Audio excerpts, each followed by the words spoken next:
Сәлем, менің атым Әсел, және осы сабақта біз there is, there are, және there was, there were өтетін боламыз. Ондай болса, кеттік. Ең алдымен there is, there are, немесе there was, there were деген не мағынаны білдіреді? Жалпы there деген сөз ол бір заттың, бір нәрсенің бар болуын білдіреді. Мысалы, асханада тышқан бар. Тышқан деген Микки Маус есімізге түсіреміз. Микки деген тышқан бар, сонда маус деген бұл жерде тышқан болып тұр. Яғни there is a mouse in the kitchen. Демек, бұл жерде біз нені білдіріп тұрық? Асханада тышқан барын білдіріп тұрық. Сонда бар деген ағылшын тілінде жай ғана алдында келеді екен, иә? There is, немесе there are, there was, немесе there were. Қазір ол туралы айтатын боламыз. Окей, енді there қосылған to be дегенді біз білеміз to be етістігі present simple да бар, past simple да бар, және future да бар. Енді біз бұл жерде бүгін there is, there are, яғни present simple да өтеміз, және there was, there were, past simple, яғни осы шақ пен өткен шақтағы to be-ді қолданамыз. Мысалы, there is a book on the table. Үстелдің үстінде не бар дейді? Кітап бар. Сонда бұл жерде мен кітап бар деп тұрмын. Ол бізде алдында кетті. There is a book on the table. Егер мен үстелдің үстінде кітаптар бар деп айтқым келсе, онда мен there are books on the table деп айтамын. Сонда біз is пен was-ды жекеше түрде қолданамыз. Зат есім жекеше түрде болатын болса, ол кезде біз is пен was-ды қолданамыз. Ал егер зат есім көпше түрде болатын болса, онда біз are және were қолданатын боламыз. Енді бас сұрақ, қай кезде біз is пен are-ды қолданамыз, ал қай кезде was пен were-ді қолданамыз?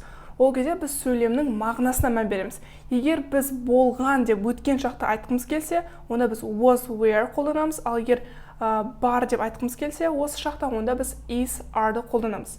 Енді мысалдарға қарап шығайық. Барлықтарыңыз көрген Рататуй деген мультфильмнен алынған.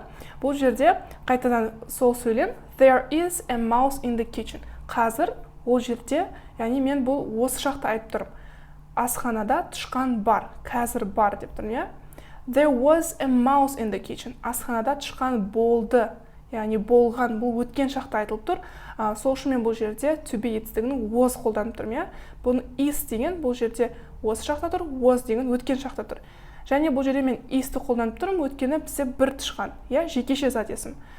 Бір тышқан, a mouse деп тұр, сол үшін бұл жерде мен is пен was-ды қолданып тұрмын. Ал егер келесі суретке мән берейік, бұл жерде көп тышқан, иә?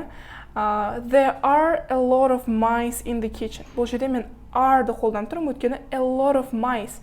Mice деген бұл жерде біз сіздермен singular және plural nouns өткен кезде, жекеше көпше түрін өткен кезде зат есімнің сол кезде айтқан болатын mouse деген ол бір тышқан, а егерге көп тышқан деп айтқан кезде, ол кезде mice деп айтам, иә?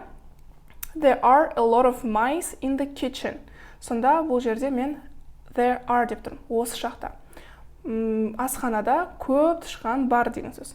Ал егер асханада көп тышқан болған деп өткен шақта айтқым келсе, онда мен there were a lot of mice in the kitchen деп айтам. Сонда мен were to be етістігін қолданамын. Және a lot of mice, көп тышқан, сол үшін бұл жерде мен were-ді қолданып тұрмын. А егерге mouse-ды қолданатын болсам, ол кезде мен was-ды қолданатын едім, иә? Окей, енді жалпы сөйлемде болымсыз және сұрау сөйлемде қалай келетінін қарап шығайық. Осы мен үш мысал алдым, үш сөйлемді, соны түсіндіріп өтейін. Ең біріншісі, there are 7 days in a week. Аптада 7 күн бар. Сонда бар деген алдында келіп тұр. There are 7 days. Неге are болып тұр? Өйткені 7 days, 7 күн. Бұл көпше түрде тұр. Демек, бұл жерде мен are қолданамын. Енді осы сөйлемді мен болымсызға ауыстырғым келсе, мен жай ғана are-дан кейін not сөзін қосам да, сол кезде қысқаша aren't болып кетеді. Сонда there aren't 6 days in a week. Аптада 6 күн жоқ. Окей, енді сұрау сөйлем. Are деген бізде алдыға кетеді, иә? Are there 7 days in a week? Аптада 7 күн бар ма? Иә, бар. Yes, there are.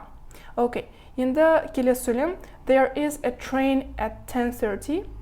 Сағат 10:30-да бізде поезд бар деп тұр, иә? Сонда бар деген бұл жерде there is алдына кетіп тұр.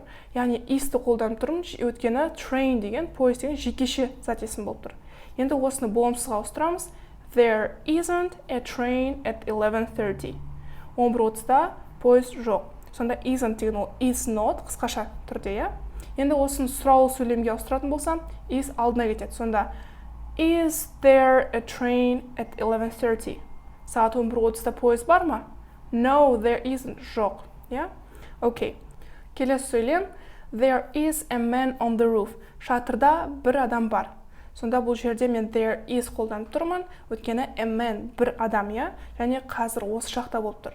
Егер шатырда бір адам жоқ десем, there isn't a man on the roof. Немесе адам жоқ, я? Шатырда адам жоқ. There isn't a man on the roof. Сұраулы сөйлем болатын болса, is алдыға кетеді. Сонда is there a man on the roof?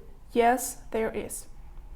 Енді осы сөйлемді егер сіз өткен шақта жазғыңыз келсе, осы логика бойынша осы конструкцияны пайдаланасыз. Жай ғана are, is, was, were-ға ауыстырамыз. Және мысалы тағы бір сөйлемді алып көрейік. There was a man on the roof. Шатырда бір кісі болған. There was a man on the roof. Егер осыны болмысқа ауыстыратын болсақ, there wasn't a man on the roof. Сұраулы сөйлем, was there a man on the roof? Yes, there was. Or no, there wasn't. Осымен сабағымыз аяқталды. Келесі сабақта кездескенше. Bye!